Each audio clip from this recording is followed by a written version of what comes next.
কলকাতা থেকে 3 ঘন্টা ড্রাইভ করে পৌঁছালাম গদখালি। পৌঁছে গাড়িটা পার্ক করে চটপট খেয়ে নিলাম ডাবের জল খেয়ে পৌঁছালাম ঘাটের দিকে। চটপট উঠে পড়লাম বোটে, আর বোটে উঠেই সেরে ফেললাম আমাদের ব্রেকফাস্ট, গরম গরম ফুলকো লুচির সঙ্গে সাদা আলু। বোট চলল আমাদের গভীর জঙ্গলের দিকে। দেখতে পেলাম বেশ কিছু বন্য প্রাণী, কিন্তু বাঘ মামার দর্শনটি পেলাম না।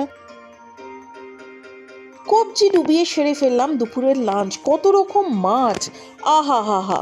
আর বিকেলের সূর্যাস্ত দেখে আমরা রিটার্ন করলাম আমাদের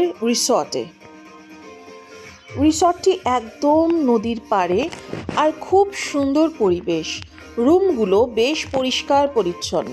রাত্রিবেলায় হলো বারবিকিউ, আর সঙ্গে ছিল বাউল গান। পেট পুড়ে ডিনার সেরে চললাম ঘুমোতে।